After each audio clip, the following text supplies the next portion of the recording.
Copeland here with the Oklahoma Senate, and you are joining us for the second episode of OK Senate Sit Down. Now, I'm joined this week with Senator Stephanie Bice, who is our new finance chair. Correct. And we're going to be talking about a few different things today, specifically with alcohol reform, all the work that you've been able to do with that, kind of where we go from here on that topic, and then also we're going to be talking about just looking ahead to this upcoming session, what Senator Bice is working on with the Finance Committee, and so yeah, hang on tight, and we'll be right back.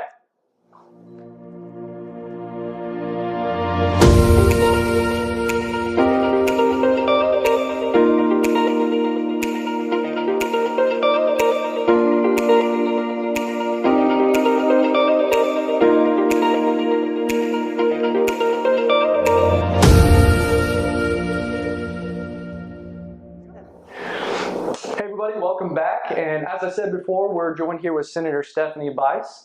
Now, Senator Bice, you have been working on quite a few things here since you've been in the Oklahoma Senate. How many years have you been in the Senate? My first election was 2014. Okay, gotcha. So you're still relatively new to the game. I would say that, yeah. I would say in the past 4 years, you've been able to accomplish quite a bit, specifically in the topic of alcohol reform. Yep. Walk me through that exactly, because for the person outside the Capitol building who just knows that, you know, the basic information of, hey, we just, you know, upgraded or got further into what alcohol is able to be served.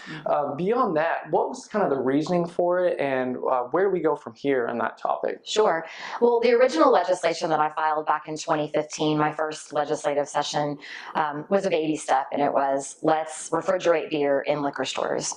And industry came to me and said, look, we want to have a broader conversation about real modernization of our laws. We were still serving 3-2 beer. It's called low point beer to many, or non-intoxicating beer, Gotcha. which was how it was defined in the Constitution. But we were only one of 5 states left selling it. We also did not have the ability to sell wine in grocery and convenience stores. There were a lot of restricted things. Liquor stores couldn't sell other items, right. Anything other than alcohol. So it was a conversation that needed to happen. Gotcha. We started it in 2015. It took a year and a half to actually get the language to a point that we felt good about it. Passed it in 2016 out of the legislature to put it on the ballot. It was on the ballot in 2016 in November, passed overwhelmingly, and alcohol modernization took effect October 1st. Wow. So really from the start, it wasn't something you envisioned to the extremeness, not extreme, but to the full impact that it actually had. It kind of started out just kind of as a refrigeration thing for you to do that for alcohol, and then it kind of turned into a little bit more. Well, and I think the more I learned about what other states were doing and how far behind Oklahoma was, I realized that we really needed to make some changes. The public was asking for it. Gotcha. After I filed the original legislation, I heard a lot of people ask, can we have wine in grocery stores? And it was really moms that wanted to buy a bottle of wine along with diapers and goldfish crackers. Gotcha. That kind of precipitated the conversation of, let's look at this from a broader perspective. Gotcha. So let me ask you this, on the topic of just being able to introduce these new type alcoholic beverages, is it going to have some sort of economic impact, or what do you foresee there? You know, I've always said that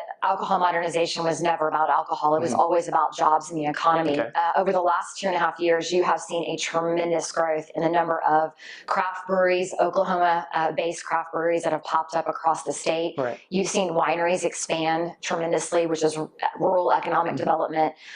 This has really been a huge economic development infusion of tax dollars and jobs into the economy for Oklahoma. And you're kind of bringing us up to speed with where the rest of the country is at in terms of what an entrepreneur is able to do here in Oklahoma. Yeah, so absolutely. you mentioned some of the new craft beer producers here in Oklahoma that have come here since this implementation. Yeah. As we keep moving forward with this, is the work done with this, or is there still room for growth in this? Where do you kind of envision that? You know, it took a long time for implementation, and that was purposeful. We needed to make sure that we were very thoughtful in how we addressed and approached the laws, but there will continually need to be tweaks and updates. Okay.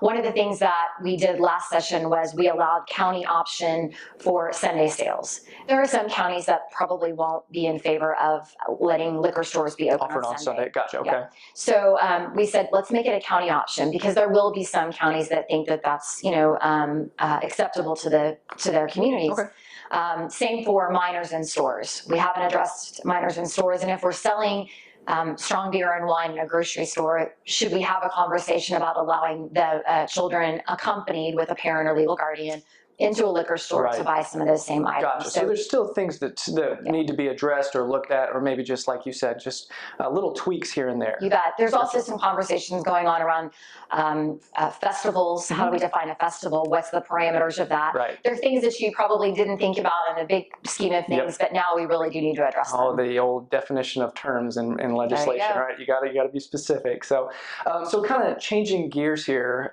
just a little bit.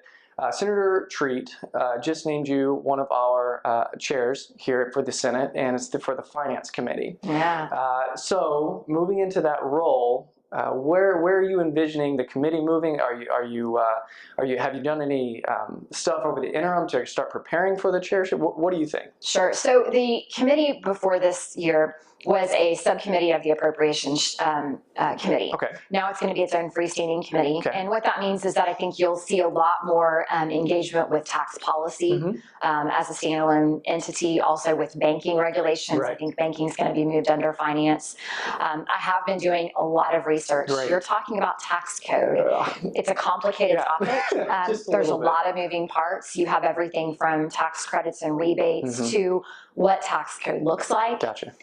In Oklahoma, we tend to be a tax code that is predicated on a goods-based economy. And as you and I know, we've moved to a services-based economy over the years. Right. You can buy a book on your iPad, and we tax the book in the store, but we don't tax the book in the iPad. And so we really need to look at how can we modernize, using that term from the alcohol conversation, to update our tax code so that really it fits with today's economic environment. Right, where we're at today. So it's still lagging a little bit behind. So just like you said, maybe the base has been set, but now it's time to bring it up to date, kind of just like you said with the alcohol. Yeah, so, and it'll take some time to do that. Tax code's very complicated.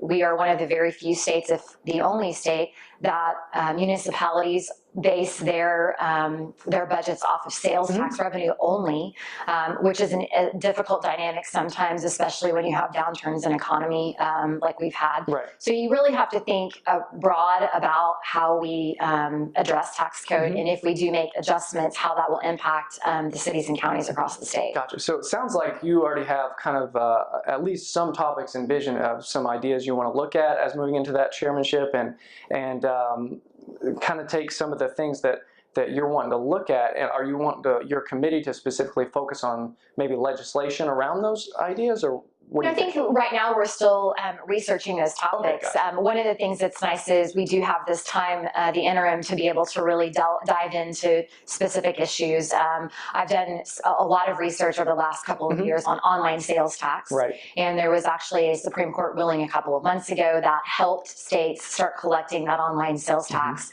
There will need to be some tweaks to that as well, because it's specific to states. We are part of the Streamlined Sales Tax Agreement. That helps.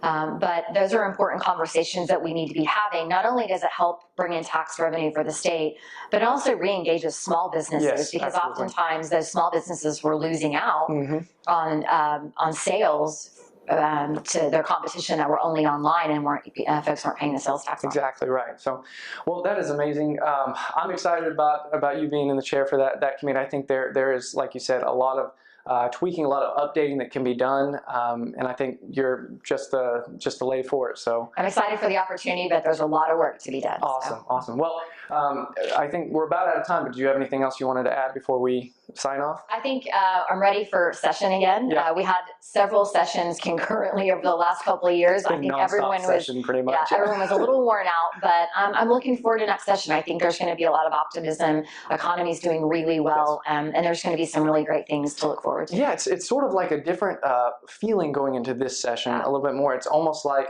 we're fighting on an even level playing field almost, rather than pushing a boulder up a hill going into sessions. That's actually a great analogy. Yeah, I kind of just thought of that off the top of my head, but yeah, that's exactly how it feels. So anyways, well, thank you guys so much for joining us this week.